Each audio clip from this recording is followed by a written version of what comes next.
All right, guys, I'll go live for like 20 more minutes and see if anyone wants to join me and ask a few lingering questions.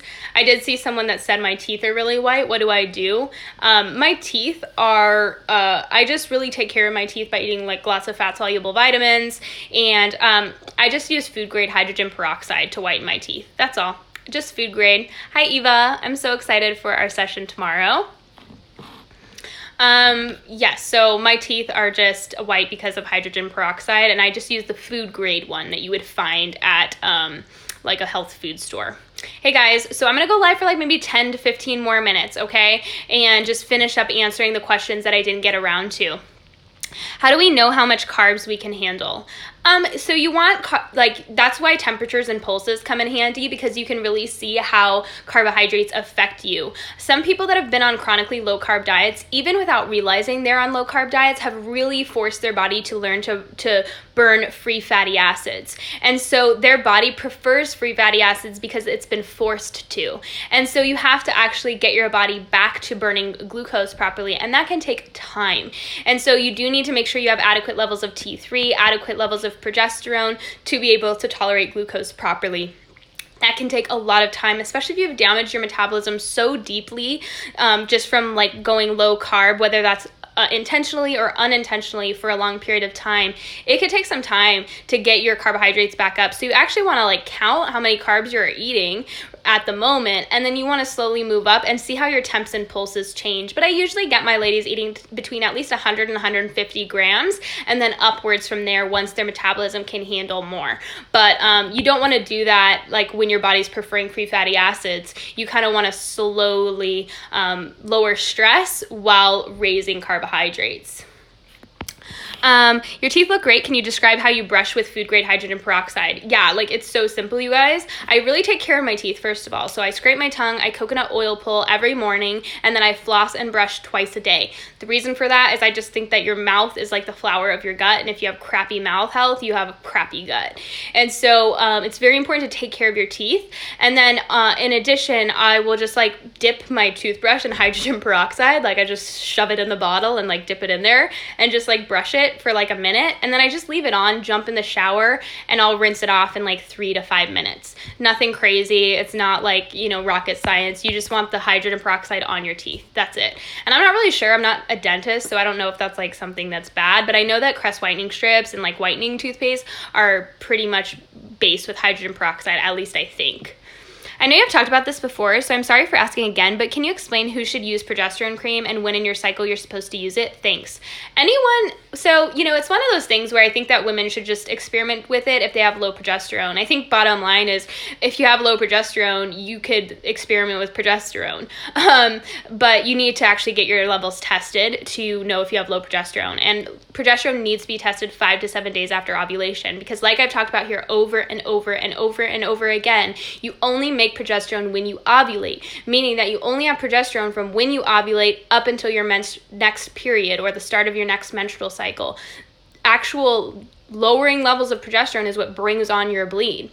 And so you take it really from when you ovulate to when you menstruate. If you don't have an ovulation, then you would want to mimic that cycle. That's usually how most functional doctors do it. Most functional practitioners do it. Again, I cannot recommend progesterone. I'm not a doctor, so that's why I just bring it to your awareness and encourage you to do your own research. However, you kind of want to mimic your natural cycle. That's kind of the point, is like you want to put progesterone when you would have your natural levels of progesterone. I have a few symptoms of low progesterone. How do I start to bring that up and heal my cycle? Yeah, so like I've talked about before, you guys got to watch my menstrual cycle highlight, watch my fertility awareness method highlight so you can know how to track ovulation, and then watch my progesterone highlight. And that should give you a really good base and starting point, and go from there. 100 grams of carb per day or per meal? Per day.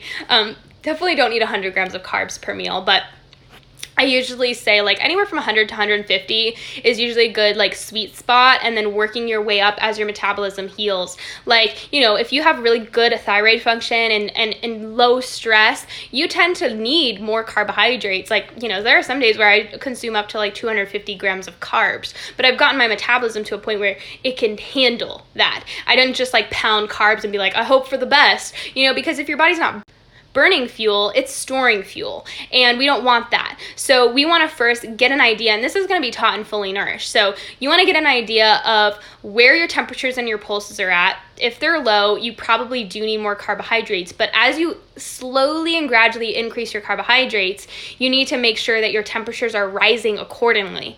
If your temperatures are still staying chronically low, that's showing that your body's not really burning them that well, and so your goal is to actually focus on other things as well. So you might want to keep your carbs at a moderate, adequate level, but also focus on what fats you're consuming, making sure they're mostly saturated, make sure you're getting enough protein. I know that a lot of you guys think that I'm like obsessed with carbs and sugar, which I am because I like want to bring it to your awareness that they're important, but what's more important is protein. Protein is where it's at when it comes to thyroid health, because if you are eating a low protein diet, your thyroid is effed, and your protein is the most important thing. And not just protein, but where you're getting your protein from. Bioavailable sources. A plant-based protein powder is not a protein. Your body doesn't even know what the heck that is. I'm talking about from collagen and gelatinous-rich foods, collagen, gelatin, bone broth, really high-quality meats, eggs, dairy if you can tolerate it. Really working on getting bioavailable protein, meaning it's protein your body can break down and absorb. And getting adequate levels of protein and the right kinds of fats are going to determine how well your body burns carbohydrates, as well as the type of exercise you're doing, how much sleep you're getting, the light that you are exposed to, and the supplements and nutrients that you consume. And so those are why I'm including all of those things in Fully Nourished, because there is more to healing your metabolism than just eating enough and eating regularly enough, even though that is the fundamentals. Is henna okay to use on the hair? Yeah, I don't see why not. I'm sure like that's better than what I use on my hair, which is bleach. So yeah, I'm like, I don't see a problem with henna at all. Sorry, I have to plug my phone in. My phone's like 10%. You've been using me too long. Is MSM safe to use? MSM is a synthetic precursor to sulfur, so it can be helpful. But it's not always that helpful, and it can sometimes cause more harm than good because it is synthetic. So it's one of those things where, like, again, like with supplements, I always say, like, it's worth experimenting with. Just know the source, make sure it's high quality, and make sure you're not just buying, like, some rando sulfur, you know what I mean? Are those blue blockers? Okay, so I get my eyeglasses with the blue, like it has a blue reflector, so it will reflect blues. These are actually my regular like glasses. I'm not wearing my contacts today. So these are not like blue blocking glasses. They technically do block blue light because I paid for the extra, blue blocking filter to be put on. It does get annoying though. They're different than blue blockers. Like I sometimes see like reflections of blue, like when I'm driving or something, and I'm like, oh my gosh, like sometimes it like gets so annoying. But I am on the hunt for a good blue blocking glasses company that is all about style too, because I want to be able to recommend you guys a blue blocking glasses that is both cute, that you can wear it, and then also works and is not like they're saying they're blue blocking but they're not really. So I am in the process of about to hit up some companies so that I can try them out, and then I can get you guys a coupon code. And I will always be real with you guys. Like I hate affiliates. You'll find that I don't have any affiliate codes. I don't do like product sponsorships. I don't shove products down your throat for a very important reason. I don't think that's a place. I don't want you guys to come here and feel like I'm trying to sell you something constantly for a few bucks. You know what I mean? Like who cares if you use my affiliate code or not? I just want to like give you guys products that are actually something that I would use. And so until that happens, like I really haven't had the time to experiment with products or reach out to brands, even though I totally could. So if you guys ever like want me to reach out to a brand to try a product for you and like have them send it to me and I'll try it and I'll tell you guys what I think, you can absolutely DM me and tell me like what products you would like me to, brands I would reach out to and try and just give you my honest opinion. I'd be happy to do that. I just don't ever want you to come here and feel like I'm like shoving coupon codes down your throat. Like, oh, give me a few bucks here and a few bucks here. Like, I don't care about that. And I think it's annoying. Like, I honestly think like I don't want to come to Instagram and have people shove products down my throat. And I don't think like you guys like that either, I'm sure. Thoughts on sorry, I don't know what that is. I'm sure it's a medication, but tell me what it's for. I don't know what it was. Be thriving. Oh, I love that he gave me laughing faces. That is what I love to see. Okay, you guys. So any more questions? I'll do a last call for questions. If you guys have one or two more questions, drop them here. I've already gone live for like 2.5 hours, so I'm sorry. But I'll upload these to YouTube in a little bit, so you guys have them to watch over again. But I did want to say, what was I gonna say? I can't remember, but I'll announce it on my stories. Oh, for how long should we oil pull? I oil pull, so I do these things where I do like habit connectors. It's just a way that I've become more productive in my day. So for example, I make my bed while I oil pull. You know, I like put habits together so I can do two things at once, and I don't forget either. So I actually put a spoonful of coconut oil in my mouth. I make my bed while I'm swishing and pulling it through my teeth. And then I, go and actually spit it out and brush my teeth. So whether that's like 5 to 10 minutes, it just kind of depends. But yeah, I don't like obsess about how long I do it. If you're doing it properly, it actually pushes and pulls. You're pushing and pulling it through your teeth, and so it should kind of exhaust you. Also, T4 is 0.92 with reference is 0.8 to 1.7. My doctor said my thyroid is great, ? Did you get your T3 checked? Because that's the most important thing. How much of that T4 is converting into T3? Astaxanthin is an antioxidant. Well, you have to remember, you guys, that antioxidants are not always good. And so it's important to get antioxidants from your food, but I would never take singular antioxidants in a supplement form. For example, like resveratrol, and many antioxidants actually in high amounts can actually raise cortisol levels. And that's why people feel so good when they start taking them. They're like, oh, I feel so great on this. And I'm like, yeah, because you're eating yourself alive.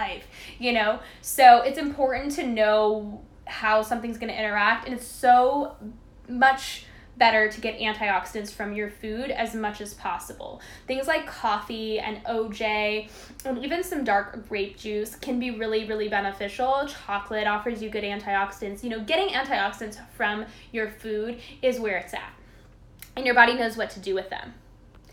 What does it mean if your stool is oily? I have no gallbladder. Yeah, that totally makes sense. You probably don't have good bile flow, and you might not have good hydrochloric acid. So when people have no gallbladder, a lot of people find that supplementing ox bile or experimenting with it can be very helpful, because they're actually, utilizing bile. Now, that's not a recommendation. I recommend you go look into it. The ox bile that I really love is Nutricology. I'm sure there's a lot of Amazon reviews on people that don't have gallbladder on there that you can look into. But yeah, bile flow is very important, as is hydrochloric acid, which many times people who have no gallbladder are low in both. Recommendations for anti-aging. Learn how to process sugar properly. Get your cells burning sugar. Sugar is the most anti-aging thing when you can burn it well.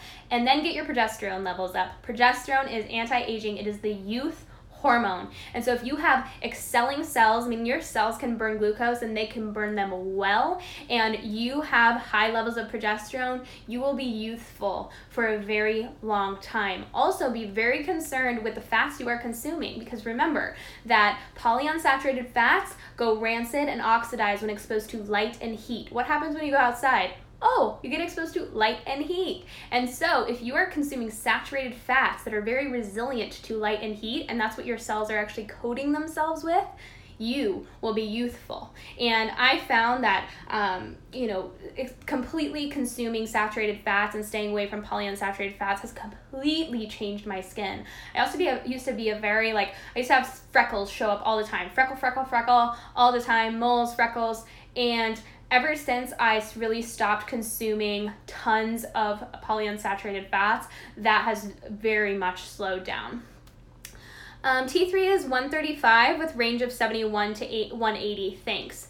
Yeah, I mean, that seems okay. However, you always want to go by temps and pulse more than you go by test. Just because a test, so this is what I always say. I say, if you're feeling like crap and your blood test says you're okay, do you want to go by what you feel like or what your test says? And very, very regularly, people are like, well, I want to feel good. And I'm like, exactly. So temps and pulses are where it's at. You can still have like subclinical hypothyroidism, and it's really important to get a full thyroid panel if you still suspect a thyroid problem and your T3 and T4 are in range. You want to see where your reverse T3 is, because remember, cortisol turns T3 into reverse T3, and then free T3 and free T4 can sometimes be low as well. So it just kind of depends. Like I always say, how deep are you willing to dig? How important is healing to you and getting to the root cause? And that is kind of something that it's worth experimenting if you're still not feeling well. You know what I mean? Like your goal is just to feel good. TSH of 0.58, is this too low? Yes, but you need to remember that cortisol and adrenaline can suppress TSH. And so whenever you see your TSH low, or you see it in range between 1 and 2, but it doesn't feel in range, you always want to check your stress hormones as well. This is why I love a Dutch test, you guys. I just love a Dutch test. That's why I use it in my practice. It gives you the whole picture. Tells you where your progesterone, your estrogen, your testosterone is at, what pathways they're going down, tells you where your stress hormones are at, and it is just so much more helpful than like getting a bunch of blood tests, in my opinion. Examples of polyunsaturated fats. Yeah, so industrial seed oils, specifically like canola, soybean, safflower, sunflower, peanut, any type of seed oil. And then excessive amounts of nuts and seeds is also going to be a huge source of polyunsaturated fat. So if you still find that you're not healing, or you're seeing lots of inflammation, or your skin's aging quickly, where are you getting most of your fats? Are they coming from mostly plant sources? Even avocado and olive oil are monounsaturated fats, but they're still pretty light and heat unstable.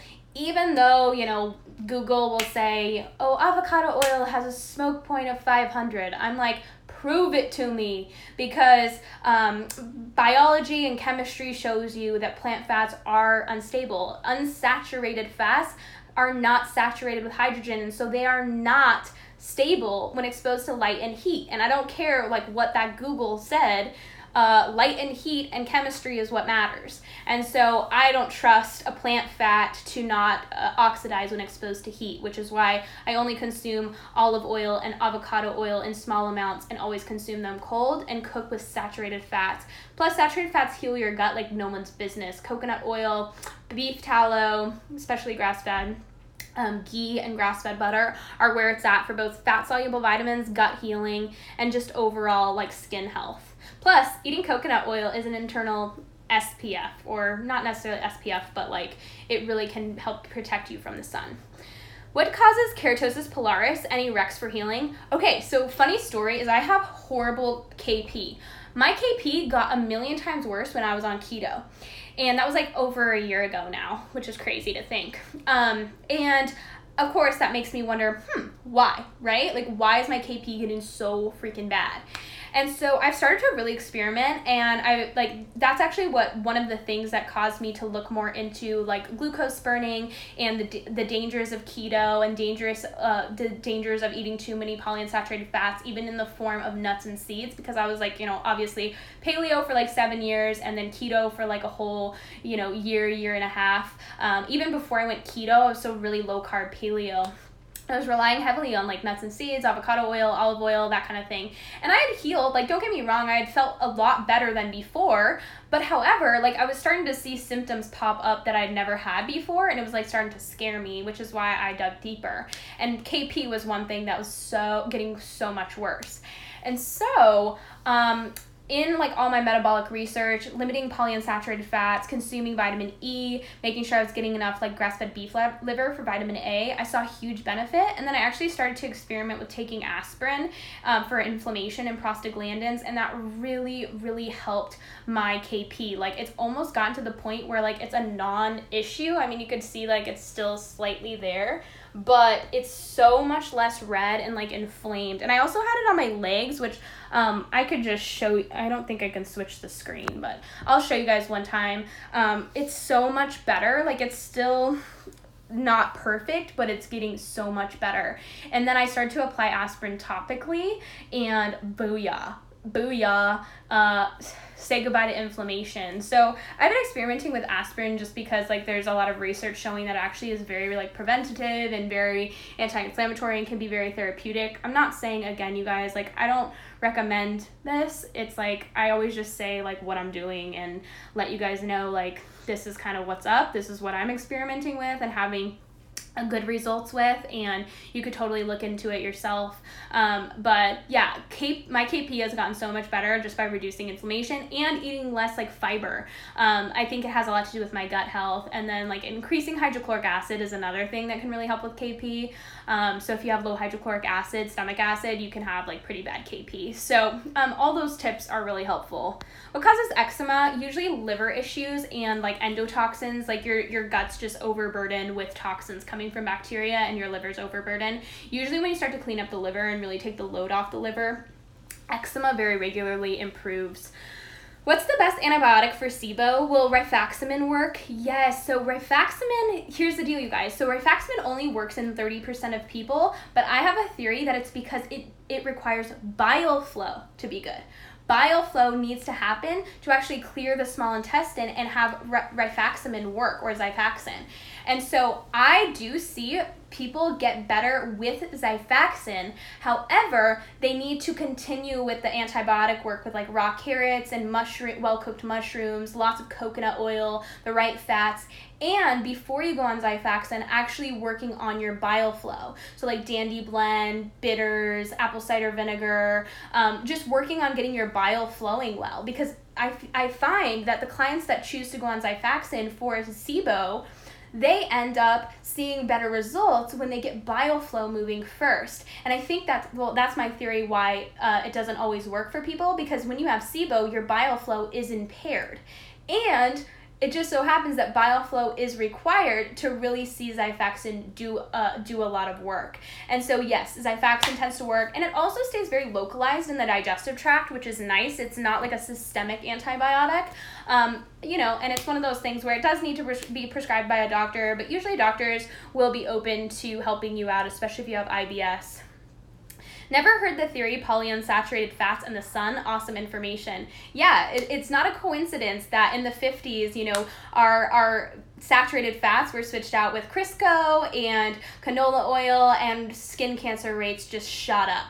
Another thing you guys have to be aware of is SPFs can absorb into the skin and actually interact negatively with the sun. Many of the ingredients in your sunscreens can do that. Even natural-based sunscreens, honestly, like zinc and titanium can sometimes do that. Now, I'm not saying they're bad. I just want you to be well aware that really the only true protective of the sun is both being protected on both the inside and the outside. And partially, we do need to be concerned with the fats that we're consuming and that are interacting with the sun, because our cells are making themselves out of these fats. What are some causes of high fasting insulin besides being insulin resistant?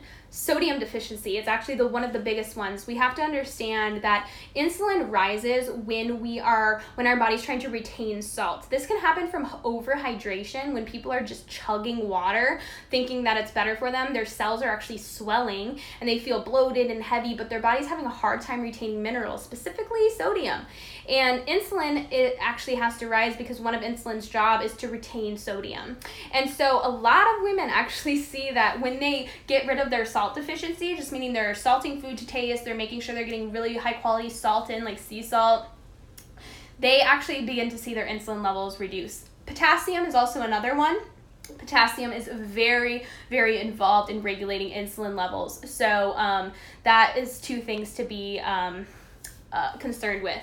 Isn't aspirin an NSAID? Aren't NSAIDs hard on the gut? Yeah, so here's the deal. Aspirin was a non-steroidal anti-inflammatory drug that was shown to be actually very anti-inflammatory. But when ibuprofen and Tylenol were made over the counter, because they used to be prescription, they're actually very harsh and very damaging. Once they came out, aspirin was this low-cost option, whereas ibuprofen and Tylenol and Aleve are all way more expensive than aspirin. And so the pharmaceutical companies had to actually demonize aspirin. And the way that they did that is why they actually started feeding rats huge amounts of aspirin to give them ulcers, and then they started saying that aspirin causes ulcers and intestinal bleeding, when in reality, like, excessive amounts of aspirin, like, they were giving, like, rats, like, 5 grams of aspirin, which is like, holy crap, that's a lot of aspirin. And so it's just you have to look between the lines, you guys. Non-steroidal inflammatory drugs like ibuprofen and Tylenol are very harsh on the liver and damaging to the gut. Aspirin, on the other hand, do your research and look a little deeper. I highly recommend typing in Google, like, Ray Peat aspirin. He has a very good article on it, and he talks about, like, just, the political changes that occurred and just, the actual benefits of aspirin, and things that it's actually quite preventative in some cases. Now, again, this is not medical advice. Always do your own research, and always, figure out what's best for yourself. How do we get enough potassium? Well, that's why I use a lot of OJ. I love to fresh squeeze orange juice for my potassium, and I also chug coconut water pretty regularly. I'll even add it to, like, my water bottle for the gym, so I'll do, like, half water, half coconut water. It's delish and really refreshing. So potassium is found in coconut water and OJ. You can also get in potatoes, and you can get it in avocados as well. So I really love potassium. Is L-glutamine okay if you have migraines? I'm not sure. I wouldn't experiment with L-glutamine if you have any kind of like gut, or not gut issues, but like brain issues, because sometimes it can make it worse. But again, that's something that you can look into on your own. All right, you guys, I so appreciate your guys' time. These lives will go up on YouTube tonight. I'm trying to, like, get in the habit of just, like, uploading them the day that I record them, so you guys can go watch them, especially on the weekend when you have time. So just make sure you look at them for them on YouTube, and I'll talk to you soon, okay? I'm so excited for Fully Nourished to come out. Keep your eye out the next couple of weeks for just all the information on there. I'll make sure it's clear. And then after Fully Nourished comes out, I just want to let you guys know it's like going to be more content back to as scheduled. I've just been really overwhelmed lately with clients and then Fully Nourished, and it's been very hard for me to, like, keep up with content on Instagram. So thank you for bearing with me and, like, sticking with me in my lives and everything like that. Content will be a lot better once Fully Nourished is out. But I love you guys, and I appreciate you guys, and I'll talk to you soon.